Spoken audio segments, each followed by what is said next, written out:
Hey.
Yeah, hey. In the building.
Hey, and welcome to Real Talk Thursdays. Now, I know y'all know that we normally do this every fourth Thursday of the month, but we had a fifth Thursday, so we was like, sure, let's go ahead and get to the money bag on this here is what the world and everyone else is calling Halloween. So hope you guys are trick-or-treating with us on tonight. So that y'all can learn how to get to this money, and that be the bag y'all getting on tonight. And instead of this candy bag, let's get this money bag. What it do? So, as you know, I'm your girl Ronnie D, and we have Pastor A in the building early. Early in the streets. Is it early? When it's early. He said it's early, but we have some special guests that's actually on here with us tonight as well. That's going to be talking with you also. Even as we are coming in, you guys, you know how we are. We are interactive. We have conversations with our guests and we have conversations with you. So let's talk about what we're talking about because it is going to be good information tonight on leveling up. So speaking of leveling up, would you like to introduce our guest back? Actually, I'm going to let our guests introduce themselves. This is very special because I admire both of these young men and what God is doing in their life, both spiritually and secularly. So, but I don't want to take any thunder. I'm gonna start going all the way to I think he's in the Milwaukee area, he's somewhere in Wisconsin. Minister Cameron Swain, why don't you introduce yourself to the people? What's going on, guys? Listen, my name is Minister Cam. Joining you tonight from Milwaukee, Wisconsin, up here in the cheese state. I am currently the senior manager for supervising 10 stores here in Milwaukee, and I basically deal with operations and people operations. So been with my this company about 10 years now, so going strong on the corporate side of the business now. So glad to be with you good folk tonight. And I do want you, and this is very intentional. How old are you, young man? I am 29 years old. Y'all hear that? 29 years old. Hear the title he just gave y'all. How many stores is under him and at his age? That's important. We'll get back to that later. All right. And then before I do the next introduction, tonight's broadcast is partially sponsored by Animal Instinct. That's right. Get your swag, get your gear. And our next guest is going to tell you what, not only what that's all about, but also how you can get your merch. So we definitely produce your merch, but I'll let him get into that. The young man coming all the way from Virginia Beach, Virginia. State your name, sir, for the people. So, Torrance Scott, I am the founder and owner of Animal Instinct. Unleashed came about during the pandemic. I wanted to add something. I saw a lot of people doing something, so I started personal training, and then the idea sparked because I wanted my people to be able to have something to wear that could be a sign of like a trophy. The hardest thing for people to do is get back in shape. A lot of people forget about, themselves when they go and chase a bag. And if you're not well, you can't go chase anything. Oh, wow. Okay. Helping people do exactly what they need to do so that when they get to the doctor, it's not a last minute situation. You can go last minute shopping, shoe shopping, clothes shopping, all of that stuff. But when it comes to your body, it takes time to heal. So better be preventative rather than reactive when it comes to your body. So when I was 20 years old, I was given a quote.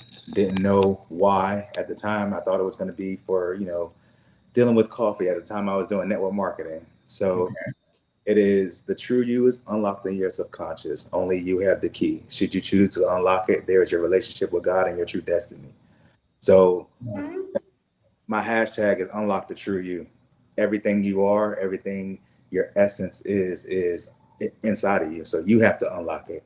If you look deep within yourself, you'll find everything. So wearing something like right now, I'm wearing the autism.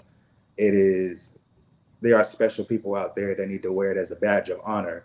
And a lot of people may put it down, but I want to uplift it. So different put ideas into is close to me. Okay. All right. All right. Sounds good. I'm excited already. And then so to help our people out, and I'm gonna start actually with you, Minister Swain. What does being a young corporate executive mean to you at such a young age? I really, Pastor, when I think about my career, right, and what I've been able to do over the last couple of years, being in this realm, I want to say this, that I started from the bottom, right? Started from the bottom.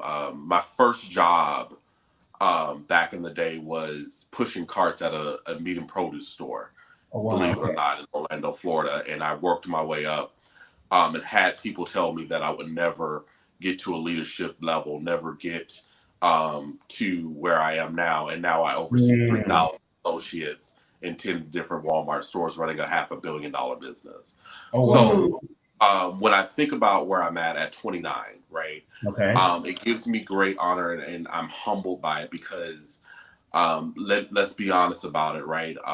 In Wisconsin, there's not a lot of folk that look like me, right? That in leadership positions and roles. So for me, it gives me that opportunity to mentor and teach other people and for people to see me in the role that I'm at, right? In the position that I'm in and say, hey, you can do this too, right? You can be successful too and look like me, right? Because I was sitting on the regional call when I first got into this role up here, and 85 to 90 leaders on the call. 3 of them look like me. Wow. 3 out of 85. Wow. So when I think about where I'm at, I'm humbled, right? I'm grateful to God and to the folk that took a chance on me, right? And it's just a shining light that anybody can do anything, no matter what you look like. That's good and very. I keep saying it's very impressive because that's a young age to not have to feel like I can. Right. Because most people at your age don't feel like that's something they can accomplish. I can't. That's so far fetched. I can't even imagine myself there. Like, what are you talking about? Like, that could be, and you're 29 there. So that means the thought was like 24, 25. Like definitely at that ripe age of what am I doing with my life? Right.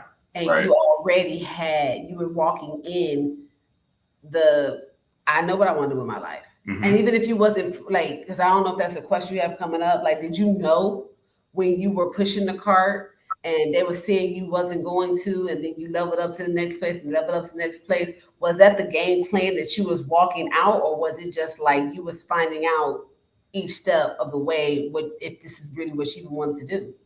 The game plan really was to go to the military. And when I was pushing the carts, right, and I was doing that job, and I really didn't like it. I'm gonna be honest with you. And what propelled me to the next thing was I got fired, believe it or not, from that first job. I got fired, and so that propelled me to go out and look for a new one. And the story is crazy, but I'm going to tell it as quickly as I can. So I was out looking for a new job. I was on the bus. I was still a high school student. And I had a gift card for Starbucks, of all places. So I rolled the bus to Starbucks, and there was the Starbucks was in a plaza of stores. Okay. And I walked to the Starbucks, got my Starbucks, and then I walked past a store called Staples. Y'all know what that is, right? Yeah, of course. And there was a big sign in the window said "Now hiring." And so I walked into the store, walked up to the general manager, and said, "Hey, my name is Cameron, and I would like to work here." And he interviewed me on the spot, had me go home, and then apply, and then I was called back in the same day, and I was hired. Now, fast forward that job, then I said, okay, well, I'm just going to work this job until I get out of high school. And something clicked in me, and I fell in love with retail, and I found my passion was people, and I knew how to connect with people really well, right? And that propelled me to Walmart, right? But it took me getting fired from that first thing and God pushing me out of that first thing to get me to the next thing that eventually got me to where I'm at now. Does that make sense? Because if I would have never gotten fired from the meat store, I would have never went to Staples. I would have never went to Staples. I would have never met the store manager that hired me into Walmart and being where I'm at. Gotcha. Okay. See, it's about place and position, right? All right. And before he goes there, because I know we're going, and I got to follow up with that, but I definitely want to, from the entrepreneurial side, T. Scott, because he likes to be called T. Scott every time I call him Torrance.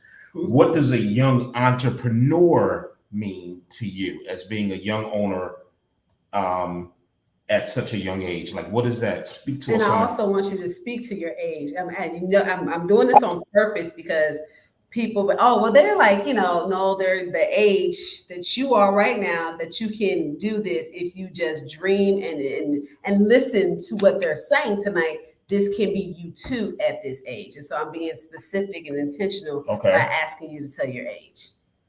T. Scott, get on the mic. I'm 35. Okay. What it means to be an entrepreneur is after I got out of the Marine Corps, I made a decision that I didn't want to work for anybody else. Okay. I see this as an opportunity.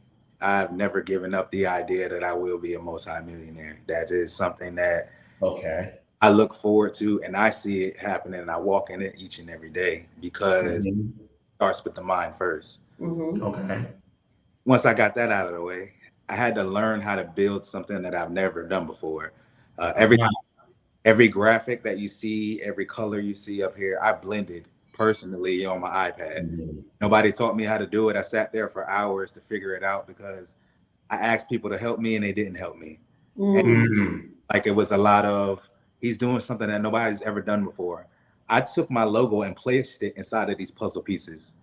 I stripped all the colors and made it that way because there are different people out there that deal with the same thing, but it hits them differently. So they need to know that everything fits together. And that, that's why I made this, because, I have family members that deal with this. So to see how special they are, everything is put together. They just learned it a different way. So me being an entrepreneur, meaning that nobody can put a cap on my thoughts and my belief. Oh, wow. So everybody's saying, you know, a lot of people say, if you get the right person to wear, I am the right person. When I Wow. airport, they see who I am. They asking, where did I get it? I say, I made it. And they're like, made it. I made it. The name, God gave me the name. This tiger is my favorite animal. I have it tattooed on my chest. And it is an animal that can walk in solitude and have power, and nobody can mess with it. But it's so beautiful from a distance, but it can stand alone and be a force. It represents everything that I am. And I put my passion into my clothing because when I was a kid, everybody had their favorite Nike, Reebok, and everything like that. I had Nike. Used to get the Nike check in my head, and it used to tell me to just do it. I had a lot of self-confidence. So Nike told me to just do it. So I just raced everybody in the hood. And it's like, even though that's a simple message for somebody who's shy, you know, kind of introverted, to just do it means you don't have to think about it, like jumping into 12 feet. So it's bringing what people think is a crazy idea to reality, because we're sitting here talking to each other with computers. If we'd have said this in the 90s, they would have put us in a loony house. Right. I used to watch Power Rangers where they talked in there watching Cora Zordon, right? We can do Apple Watch. We can do that now with Siri. You know, everything started with an idea. It started with something that people thought was far-fetched. And clothing should change your life. When you wear it, it should be a representation of who you are, not just something that you see that's dope. So when you wear it, you should be empowered. And I want to bring that passion to everybody in their houses, not just because it's a quick buck, but because we're meant to change people's lives. It comes with a message. Okay. All right, that's good. Now, I have a saying, usually I say it, that sometimes you have to be disappointed in order to be appointed. This meaning the absence of appointed and removed from something to be placed to where he really wants to place you. Right. And I think that requires a certain type of mindset, if you will. So in doing all of that, and I'm gonna start with you, Torrance, and I'm gonna come back to you, Cam. How do you think, with that in mind, how does your mindset have to differ from others at the same age or age bracket that you are? All right, so I like using metaphors and analogies to help people think the way I think. So rubber band, when you first get a rubber band, before you stretch it, it's real, you know, loose and able to be permeable. So when you take a rubber band and you let it get old, you pull it with brakes. Oh, wow. Okay. When you go through life, your brain can expand and keep stretched as long as you keep the belief and as long as you have faith. When you stop believing, your faith breaks. Now you're a monotony. And Okay. so when you're sitting there and you're letting job stand for just over broke and your mind can't expand anymore, you stay in a rut. And living in God's word, because God said he wants us to have something in abundance. Right. Stop believing, you stop having faith.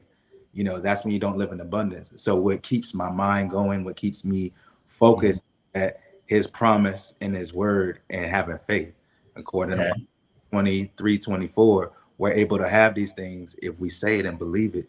As long as it's in his word and it's not going against it, we can have it. So I focus on that. Pastor taught me how to do that. And that's why I won't lose and I won't give up on myself, because at the end of the day, I can make it happen and I can make it. So I'm a denominator. So I make sure that I keep the motivation, keep going. That's good. It's good stuff. Cam, how do you feel? How you feel like your mindset differs from others at the same age as you? Well, Pastor, I think that with me, I tell people all the time, I don't play checkers, I play chess, right? Okay. And I'm a very strategic thinker, right? So one of the things is that I'm always thinking about how to get greater, right? Greater is always on my mind. What's the next thing? What's the next step? What's next in line, right? Because I think sometimes young folk that's in my age group and younger than me, because I see it all the time because I got a lot of them that work for me, right? Mm-hmm. They are complacent with where they are, and they're not looking for where they want to be, right? Okay. They say, oh, well, I got a car and I got an apartment. I'm doing all right, and right, so they want to sit there, they want to sustain that, and they don't think about what's next. All right. Versus me, okay, cool. I got the car. Okay, what's next? I got the house. What's next? Right? I'm always Mm-hmm. thinking about, okay, what's next? How can we make something greater? How can we improve a process? Right? How can I make this thing easier for me to do? Right? It's an innovative mindset. Mm-hmm. I tell people all the time, especially my store leaders and things like that, you have two type of people in the world, right? You have innovators and then you have maintainers, Oh, right? okay. The latter. Don't be the latter. If you're an innovator, you're always thinking about how to expand, how to grow, how to move forward. Gotcha. Right? You're forward thinking. Whereas a maintainer, they are complacent and they are okay with the status quo. Right? Mm-hmm. Well, if you want to continue to outpace the world and continue to grow and outpace inflation and all these different things that people complain about, you have to be Mm-hmm. an innovator, right? You have to think Gotcha. about, okay, how do I get to the bag? How do I get to the money Uh-huh. in a different way, right? That somebody else is not already doing. So with me, again, I'm an innovator, right? I'm a forward thinking person. Right. Versus sometimes I think in my age group, when we get to a certain place, we say, "Oh well, I think I'm doing all right, so let me just maintain. Let me park here." Right? Mm-hmm. My car is Okay. never in park. We always in drive. We got to stay on the Okay. gas. Never in part. Okay. So, I mean, it's got to be tough though when you think about it, because I'm listening to both of you guys talk, and both of you guys definitely displaying the leadership quality of it.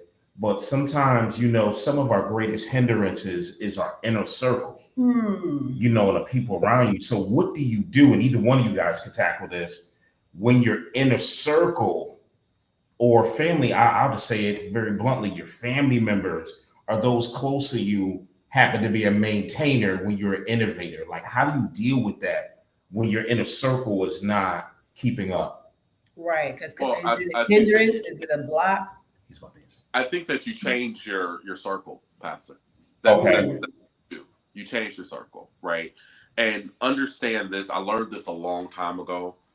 Where you're meant to go, right, and where you're going as an innovator, the maintainers cannot go, right? Mhm. Nothing wrong with maintainers. Nothing wrong with them at all, right? God bless them. They're there for a purpose, but you have to understand as you continue to grow in business and God and your faith in all things, right? You have to understand that everybody can't go where you're destined to go, Uh-huh. right? And at a certain point, they fall off, and that's okay. And growing up, right, had to kind of learn and experience that firsthand, right, to kind of really, really understand it within in depth. Because sometimes it hurts, right? That you can't take brother, sister, mama, daddy, cousin, auntie them with you, right? Mm. But what I've also learned is if you continue to let them hold on to you, right, you'll be running fast forward and standing still all at the same time. Oh, Oh, wow. I'm running fast forward standing still, Chad. Wow. That was Wow. That was that was bars. good. As people not too much younger than me would say, those were bars. T, you got anything to chime on that? I say this way: Mhm. if the people that are in your inner circle are doing opposite of what you want to do, change it. Same way Right. I said. The reason why is because if you have an apple inside of your bag whenever you buy it, are you going to keep the molded one or are you going to change the bag that you have? Oh, wow. When you have great fruit that you are about to have, like you go into the next level, you can't have something that's going to spoil what you have. So if you carry them with you, eventually it will get to the center of you and you will be corrupted. So, it's just, you have to be surrounded by who you want to be. Yep. I posed a question on Facebook one day, and I was like, okay, parents, are you the person you want your child to date or marry? Oh, wow. Okay. And if you can't say wholeheartedly, yes, there's some things you need to fix within yourself. So when you're climbing to the next level and other people will see that, they're attracted to you and they're going to want to do it. But a lot of people don't want to put in the work. Your spirit of discernment, because Kevin Hart said it best on his thing. He said, everybody want to be famous. Don't nobody want to do the work. Yeah. You know, the same thing like your walk. Everybody see where you're at. They want to do what you're doing. Cam, they see where you at and they want to do it, but do they want to walk in your shoes? Do they want to put those in the snow, in the sleet, in the hail, when it's hot? You know, everything you had to do, Cam, to get there, do they want to do that? You know, to sit there and learn how to do something from scratch that you've never done. I've never done fashion a day in my life. But you can't surround yourself with people that's going to put limits on your thinking as well. Because you're going to be like, I want to do this, I want to do this. And then they're going to be like, can you really though? Do you really think you can do that? You know, can you really make 6 figures doing this? Can you really do that? That right there sows the seed of doubt. So I wholeheartedly agree with Cam. Everybody wants to be a smoothie, but nobody wants to get in the blender. Yeah, she just put that, and that is so wild. Explain that. Why'd you put that? Now, that's something Pastor Murray used to say all the time, and when he said it, I was like, you know what? Because you want that good produce, you want the product, you want the thing, you want it already done, looking good, tasting good for you, making money, doing the things, but you don't want to put none of the work in. It's going to require you to get there. You don't want to be pressed. You don't want to be crushed sometimes. You don't want to be shaken. You don't want nothing to happen to you. You don't want no changes, because you have to go from the fruit, you have to go from the kale, you got to go from the solid, the thing that once was, and be crushed and shaped and molded and twisted until you change form and become what is the smoothie, because the smoothie doesn't have the solid whole parts in it anymore. It has transformed at this point. And what it has transformed to is also good to you, but on a different level. Because the fruit that went in the blender was good for you. Okay. That's why you chose those particular foods, because there's certain nutrients and things you needed in it. But when it became the smoothie, it was good for you on another level, in a different way. And so I don't want to go through the changes. I don't want to go through the pressing. I don't want to go through the alterations and the discomfort sometimes that requires shifting, so that I can get the thing that I've been looking. Well, Cam, can I just bypass? What can I do to hurry up and get to where you at right now? What can I do to hurry up and get to me? And you can't bypass the blending. You got to go through the blender to get the smoothie. You just can't bypass that. That's just not how that works. That's not how it works. I've learned how I know I'm growing is because it's uncomfortable. Yeah. Right? I use the analogy all the time that when you think about a baby, right, and they're starting to tease, and they're teething, right?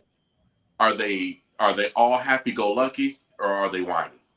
Right. They're usually crying because it hurts, right? Because there's something manifesting on the inside that's growing sprouting, right? So when you're growing, just know if it's uncomfortable, growth is not comfortable. So if you feel uncomfortable, just know that there's something manifesting on the inside that's getting ready to come up. You better preach, Minister Cam. So growth is not comfortable, right? And I think about like olive oil, and I don't know why God was dealing with me with this, so it's gonna preach out the while, I promise you. And I had to research how they made it. Of course. It goes through 7 different cycles of pressing. Yep. 7 presses, yeah. 7 different cycles of pressing and pressing and pressing and pressing, right? From one machine to the next machine to the next machine before they actually have the finished product, which is olive oil. Right? So what does that tell me? There's levels to this thing. Yeah. Right? When you want to get into this, right, understand that it comes with a price. There's some pressing, there's some crushing, and there's levels to it before you actually get to where me and this young brother that's on the line with me are. Mm-hmm. And I'm thinking about what you're saying as far as pressing and crushing.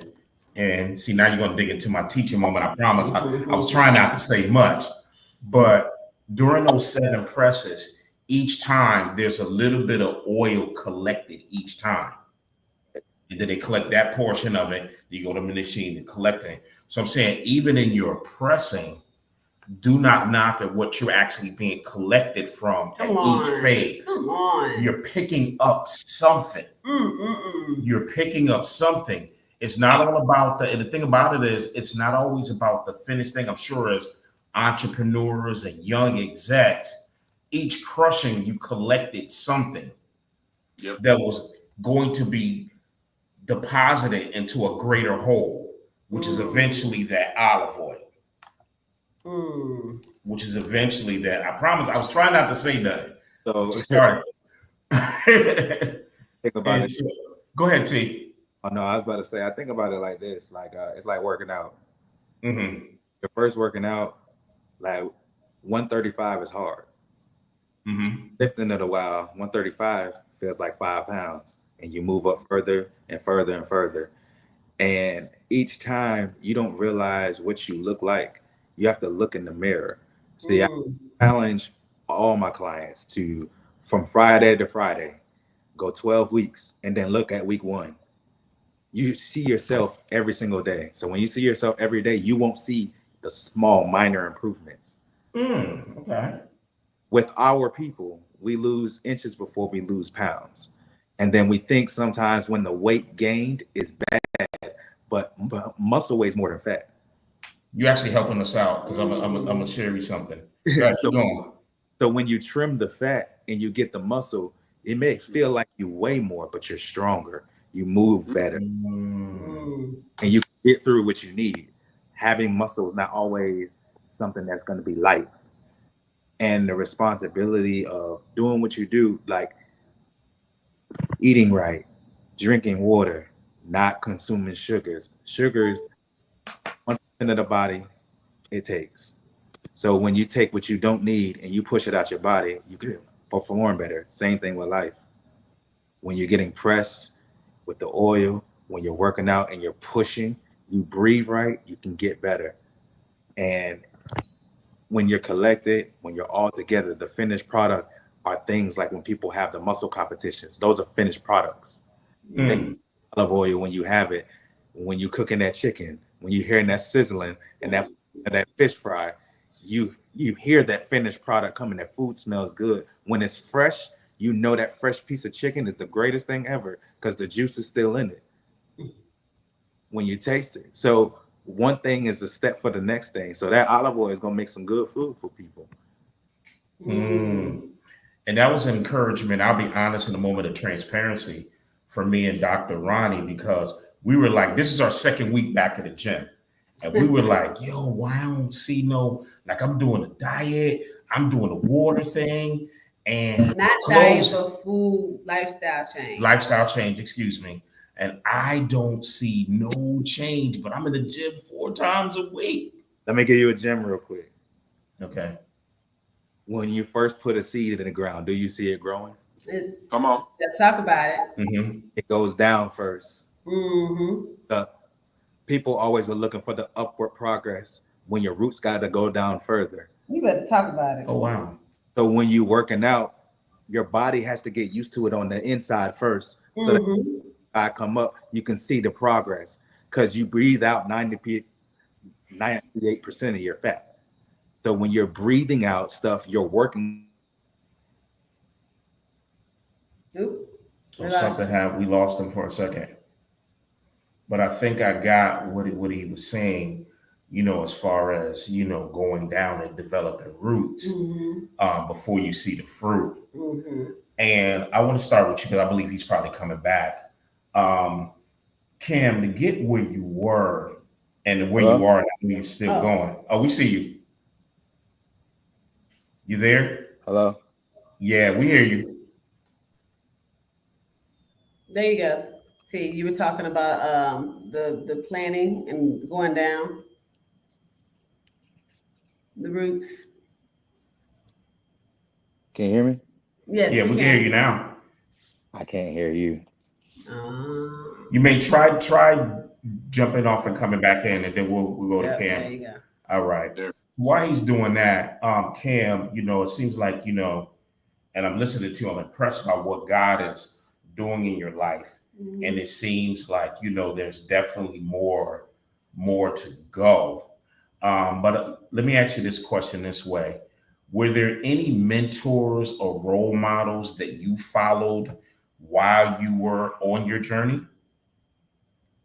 I think about, Pastor, there's been a lot of mentors Okay. that I could think of. Reverend Stanley Murray is one of them, right? Mm-hmm. That man, when I was in my teens, Okay. never knew that he would become my pastor and be a valued mentor and a friend. Okay. But in my professional career, had my first store manager was one of my biggest mentors, because one, she gave the young 18, 19-year-old a shot when nobody else would, right? Because she believed in me, and she hired me based off of the customer service that I provided her while she was in one of my schools. Okay. Right. And so she's become a mentor, and 10 years later, still communicate with her on a semi-monthly basis. Gotcha. But and some of the things that I picked up from her, that I carry to this day, is just the way she interacted with people. She was a successful store manager and district manager, because she knew how to connect with people. Because in my business, right, it's 80% people and about 20% operations, right? The operations, the 20% is a taught skill that we can teach you, right? We can teach you how to read a P&L. We can teach you how to run a building. We can teach you the processes, but I cannot teach you how to have empathy for the associate that's going through. Gotcha. Okay. Right. And one of the things that I do to this day, Pastor, in 10 years of leadership, I've never told anybody that's reported to me to do anything. Never. Oh, really? Okay. Never told anybody to do anything. Why do I say that? I've always asked them to do it. And one of the things that I carry with me from her is she used to have this way of walking up to an associate and be like, hey, can you do me a favor? Can you help me out with this? And I found great success. I was sitting in some listening sessions. We do this thing every year where we take a poll of our associates of how they're feeling in the buildings, and then they give us a score, and then we go in as a district team and we do listening sessions, and we listen to the associates on what the problems are in the building, right? And one of the listening sessions that I was sitting in yesterday, the respect for the individual kept coming up over and over again. And one of the problems was that they felt like leadership just talked at them and not to them. Okay. Right. And then I just thought about it back, and that it came back up in my head right then and there. Immediately, it was like, if they would have just asked them to do them a favor, they asked for a favor. They asked them. It's all about the approach and how you ask people to do things, right? Versus telling them and talking down to them and talking to them. So that's one thing that I've always carried with me from her, because it's been successful over the 8 stores that I've been a leader in, right? Between Florida, Georgia, and now Wisconsin, it's been successful. So yes, definitely had my mentors, and then on the spiritual level, of course. Reverend Stanley Murray has always held me accountable, right? Sure. Great man. He used to have this saying where he would come down on you, and he was like, if you know I care about you, I shouldn't have to watch how I talk to you. And I carried that with me because at the end of the day, no matter what he was getting on me about, and I probably deserved it, right, most of the time. More than I'm willing to admit sometimes. But I knew that there was a level of care and love there, because he was a progressive thinker just like me, right? And he wanted to see things go forward. So absolutely, gotta Okay. have any wise leader has a leader and a mentor to lean on. All right, cool. So I'm gonna come back to the. I'm definitely gonna come back. You said a couple of things I definitely want to hit on.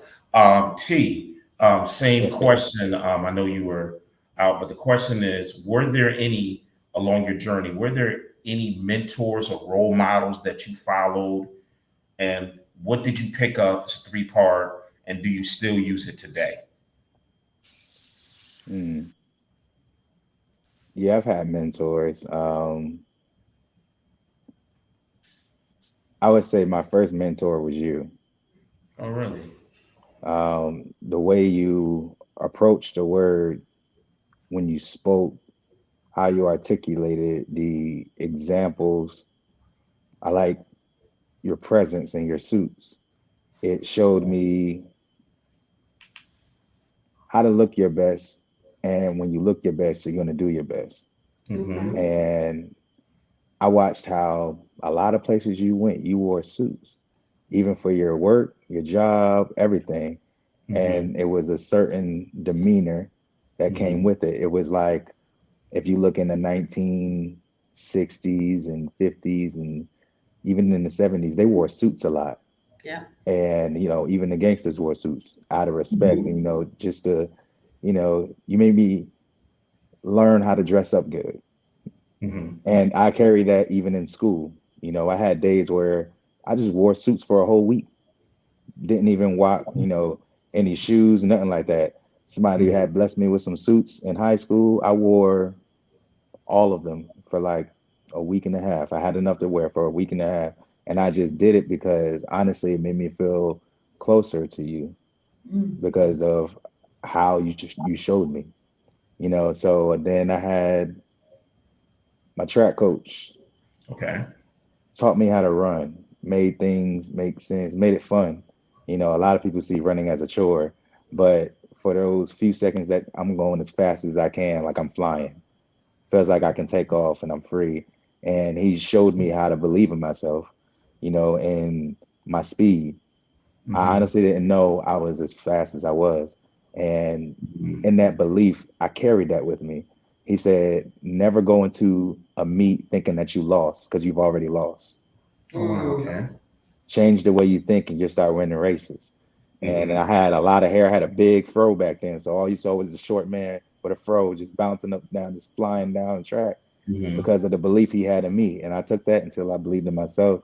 High school, Pastor Carlos, Minister Mm-hmm. Ken, Minister Terrell, those guys saved me from going down the wrong path. Mm. I was going to join the gang. My father died first day of eighth grade, and I had given up on a lot. And I was like, who's going to teach me? I didn't feel like I had, I could lean on anybody. I, as a man, you're never taught how to deal with your feelings. You just take them and Mm-hmm. put them in a box and stuff them somewhere. So I didn't know. I prayed to God. I mean, at least I knew enough to do that, Mm-hmm. and that started with you being my mentor first. And Okay. then they took me, taught me martial arts, and then I found a love for it, and I actually stopped fighting because of that. They told me what can kill somebody, so you got to be responsible. I'm Right. a I'm the oldest child, so when he said responsible, I was like, all right. So I could have gotten a lot of fights in high school, but I never threw a punch. And why that's significant is because I fought a lot in middle school. But when they gave me that responsibility, I took that.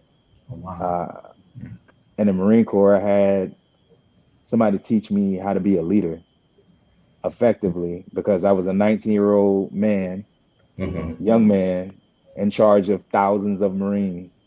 And their lives and everybody's livelihood was on me in war. And that's a lot to put on a 19-year-old shoulders. Wow. And, knowing that if I don't know how to do my job, stuff is done. And I got taught how to lead people who were older than me to be able Wow. to suggestively talk to people like Cam was saying. That's why I kind of chuckled with it because when you ask people something, you can ask in a way where you make them feel like it's not demanding, it's suggestive. And it gives them the power to say yes or no. And they're more likely to say yes because you were respectful and asked. Mm-hmm. So one thing that I never did was I never told any of my Marines to do anything I wouldn't do, Aha. because I always, lead by example. When I started doing network marketing, I had millionaires tell me, once your mindset is stretched, you'll never be able to go back. Oh Mm. And that's where wow. I got the rubber band concept, because I have not been able to think normal the way people think. Hmm. And, for a second, I was like, dang, am I putting too much on myself? Rod Smith, he is a two-time Super Bowl champion, MVP, wide receiver. I met him, and he Hmm. said this: when I first got into the league, when I was on the practice squad, I took a picture of an $11 million home. At this point, all I was on was the practice squad.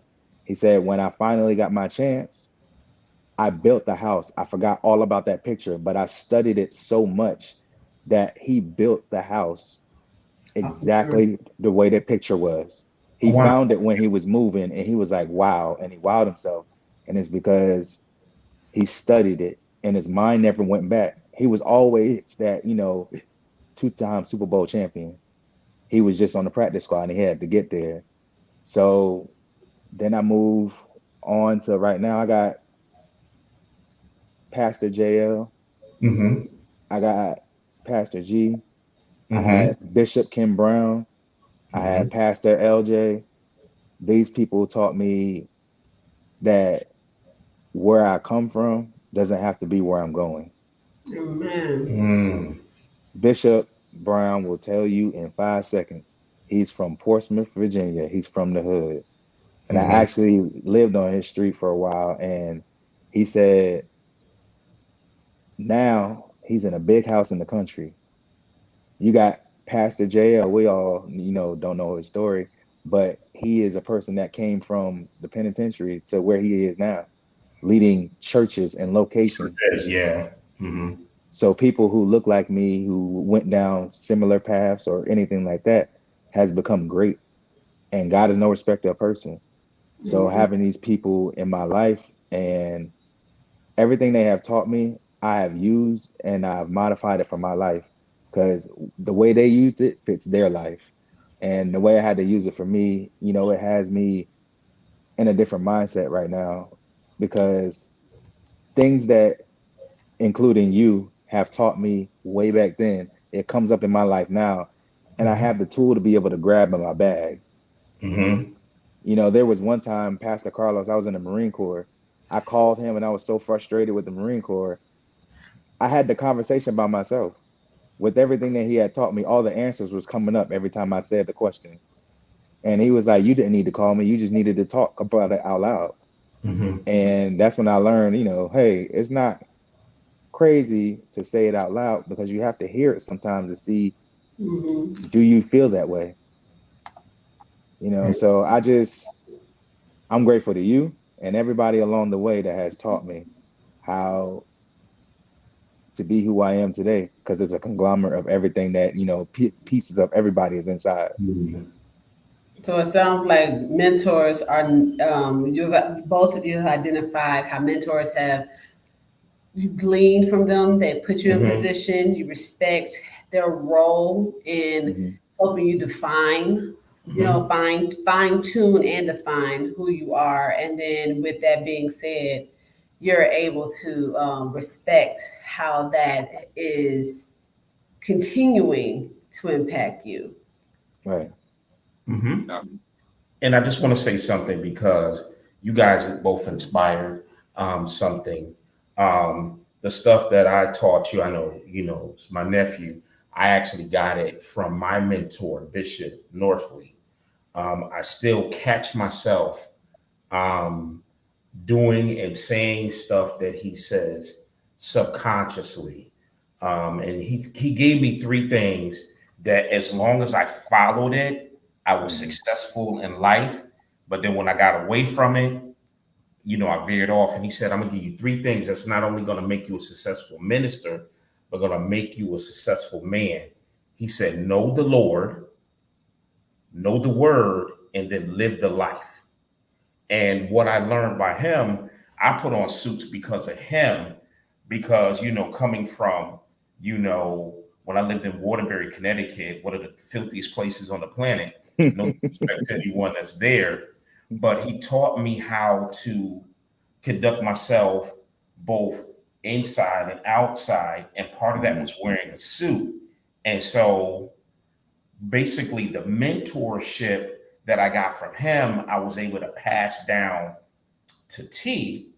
And so this leads me to my next question, because it sounds like I'm hearing from both of you guys of how mentorship you've actually learned and passed, and stuff that was passed down to you. So my question to both of you guys, and you guys can answer this in any order, how would you mentor the next generation coming after you?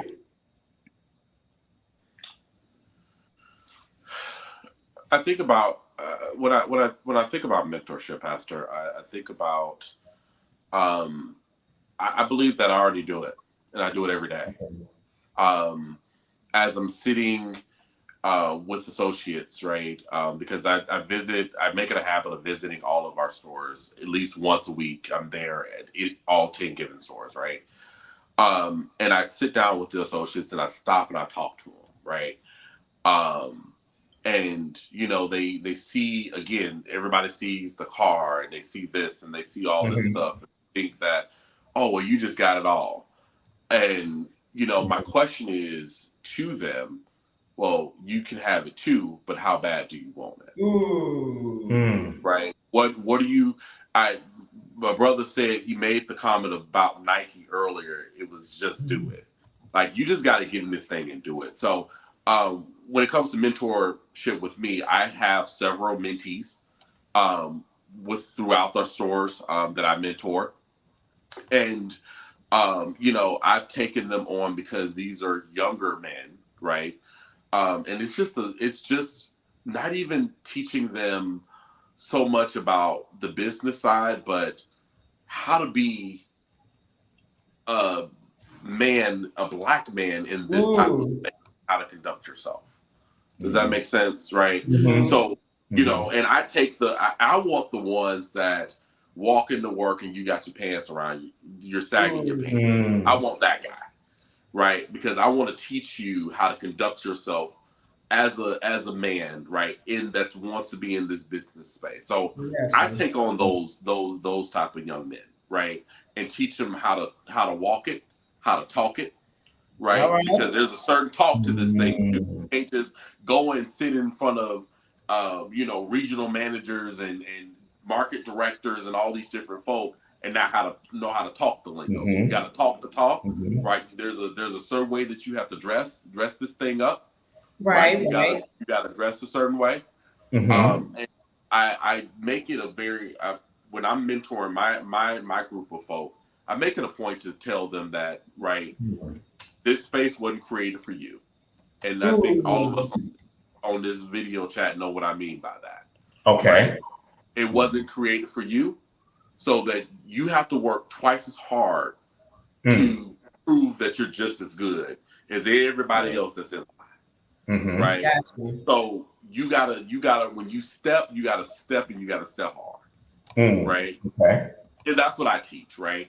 You gotta walk it, you gotta talk it, and then you gotta know the business.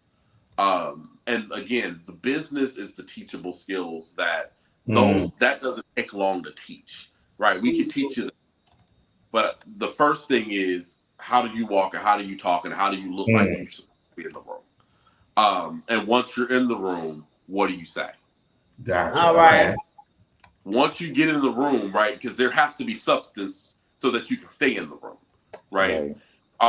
Teaching them how to be able to stay in that room and be able to be in that space and be confident in that space, right? Building up that confidence level so that they can stand in front of somebody that's 3 levels above them and feel comfortable, right?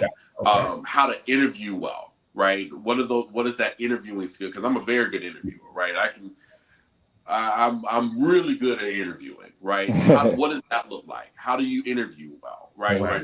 So sitting down, doing mock interviews with them, so that they understand, like, when you're going out for these positions, Like, what do you say? What do you don't say? Right? Very simple formula to that, right? When you answer the question and when you have nothing else to say, stop talking. Don't say nothing else. Don't start rambling, right? So when it comes to mentorship, I pride myself on doing it because I got here because somebody mentored me. All right. I got here because somebody poured into me.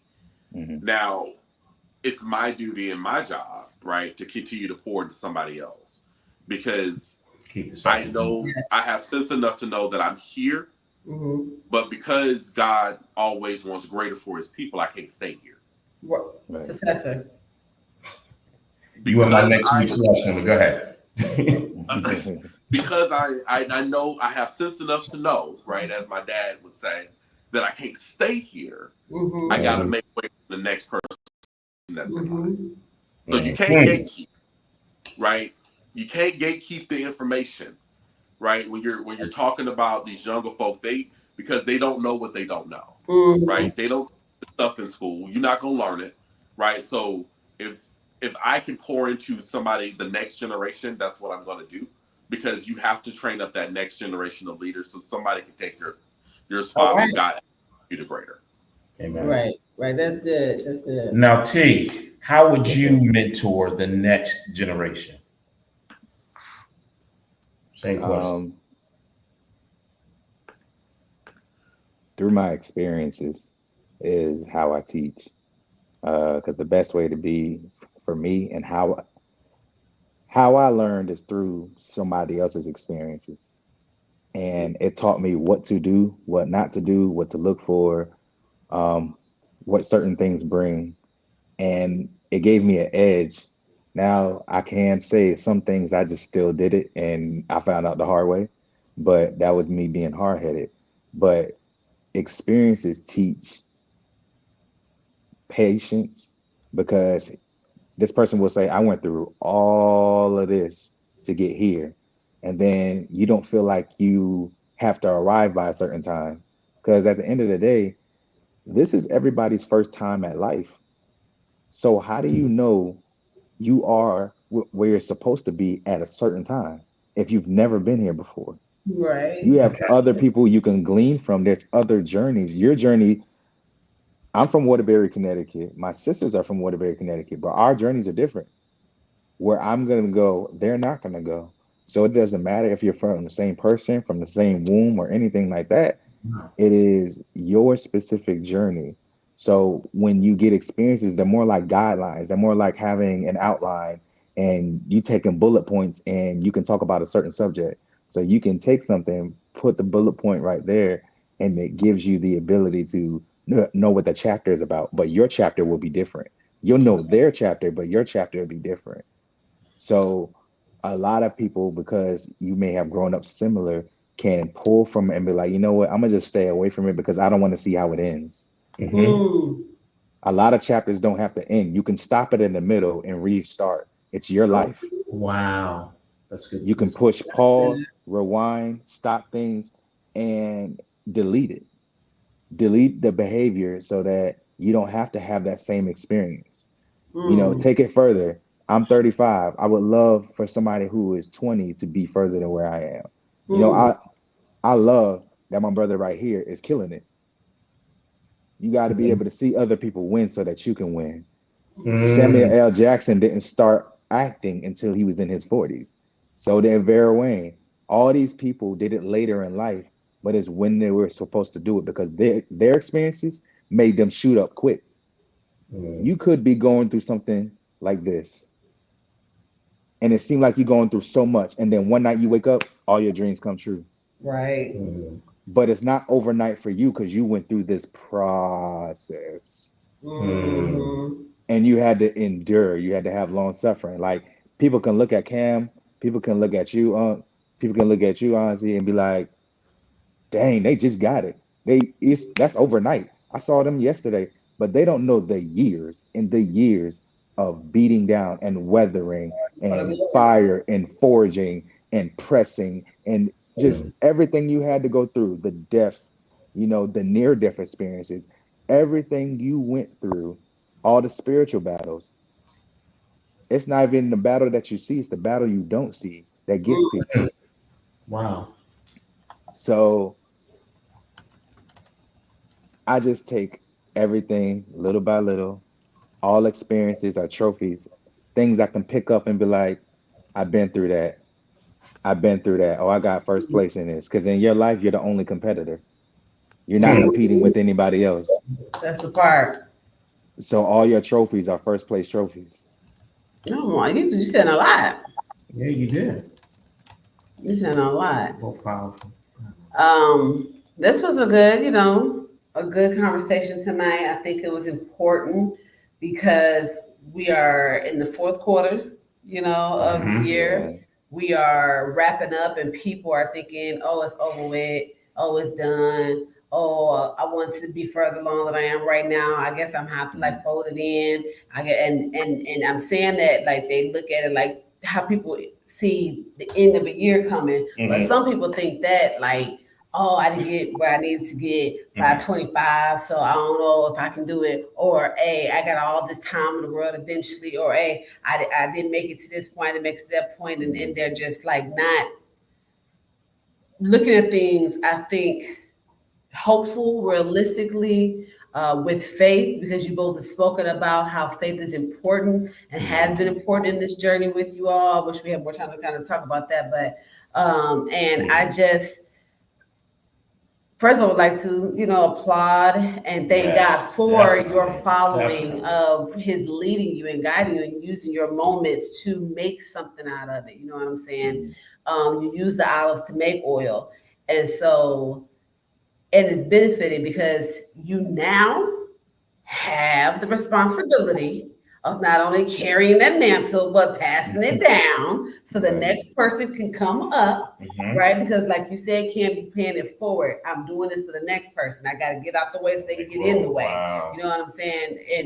And then Torch, you talk about we got to share this. It's a part of us coming to this place you're not being stingy with is lonely at the top. Because I've always said the only reason why it's lonely at the top is because you don't want nobody to go with you. That's the only reason. And so I don't like that quote. It's like it ain't only in my top, bro. Because listen, I ain't gonna take the people who ain't doing no work. Maintaining gonna maintain. I'm gonna take it. I'm gonna move it to the innovators. Right. That's what Kim told me. Move, let innovators get to this top. And maintainers are complainers anyway. But see, some maintainers, that's their position. So you play your position. Okay. But the innovators, y'all come forward, and we gonna head over here to this top place. Okay. And so I find it important. 3 things I represent tonight. Sure. Blackness, age, that most people feel like I can't at this age. I'm too young at this age. Ain't nobody taking me serious at this age. I don't even know what I want at this age. It's impossible at this age. All the little things, right? And then thirdly, which is a big thing, males. I could have had some boss chicks on here. Talk about the talk. Talk that talk, money. Walk that walk, honey. You know what I'm saying? But it's the Black male spaces that we need to see more and understand more, because you have the Black males that don't know their worth. You have the Black males that don't know their value. You don't know the Black males that don't think they can do anything other than be basketball players or street hustlers. You have the Black males that don't know that there's spaces like this for them that y'all reside in, and there's a possibility for me. And so now that I know that y'all there, maybe I can come to y'all and figure out how I can get on the not the quick way and not the shifty way, but then I can see, y'all some men that y'all sound solid. So it was important that y'all were the ones that was on here tonight, because there was an indirect thing that I did that I also needed to come from this moment. So thank you for coming. Definitely. Thank you for accepting the invitation. Thank you. Though, I want to honor, like Pastor Apostle Jail tells us, honor your time and the time you have given us. Is there anything y'all want to say in closing as it relates to encouraging another Black male, encouraging somebody of this age group, whatever it is that you want to, if there's anything you want to leave the people with? I'll go first. If I could leave any young brother, young sister with anything. There was a song that was written in the 80s, and it said, "Sunny days, everybody loves them, but can you stand the rain?" Right? Understand this. Anything that's worth having is not easy to obtain. But as long as you stay grounded, rooted, and focused on the plan and the Lord Jesus Christ, you can obtain anything that you want. The Clark sisters wrote a song that says the sky is the limit to what you can have. Well, I'm here to tell you, the sky is not the limit. It goes much further than that. So keep God first, keep striving, keep believing, and then just be like Nike, just go do it. All right. That's what's up. T, what you got for us? I want to leave with everybody. Just trust yourself, trust Holy Spirit, and believe in what he's saying about you, because he was brought here as a comforter. Make him that person inside of you that can help you through the dark times and help you through the moments where you don't believe in yourself. You have everything inside of you that God needed you to have in your life. So look within and not without. Get addicted to God and nothing else. Amen. And if I could say something, thank you. To me, it was important to have both sides of the coin here. You know, a young entrepreneur, and then also a young Black corporate exec, because Cam, believe it or not, you're a rarity, because many of us fall through the cracks, and I could identify even being older than you. Sometimes I go through meetings and stuff for people that don't look like you. So you're giving our next generation, both of you guys are giving our next generation hope. And if I just want to leave both of you guys with something as encouragement, because I heard you both say in different ways, you know, of how you were giving of yourselves and, you know, pouring in. And Cam, I heard you say make room for the other, for, you know, someone else, not being a gatekeeper. And T, you know, I heard you saying, you know what I mean, being the example for the next will come behind you. Proverbs 11:24 in the Message Bible says this. It says, the world of the generous gets larger and larger, but the world of the stingy gets smaller and smaller. So I want to encourage both of you guys to keep giving of yourselves, keep being and passing down what's been passing to you, and watch God, both of you guys, and you guys will eventually, and I say this with no disrespect, but you will surpass even your mentors. But your mentors will be behind you, pushing and cheering you on, because that's a good father, IEC, 2 Kings chapter 2. I ain't gonna get into that. But thank you guys both. I applaud you guys. I am smiling very hard on the inside because I had a chance to be a part of both of your journey. So I'm honored that you guys would grace us with what you gave us. Any final words, my lovely? No, I said what I had to say before they said that last piece, so I'm good. Again, thank you, and we'll see you, you guys again soon. I will put this plug out there. We do have a Real Talk birthday party coming up in December, because both of our birthdays are in December, and so we have a special treat for the Real Talk viewers that also would involve the Real Talk guests that we've had so far since we relaunched this in September, August, something like that. And so be looking forward to that. Details will be coming for that soon. The date is in December, December the 12th, if I'm not mistaken. Somewhere around here, I think so. And so be looking forward to it, because it's going to be a good time. So just want to thank y'all for coming. Appreciate y'all, and y'all have a good rest of your nights, and talk to y'all next time. Sir. Sir. And there we go.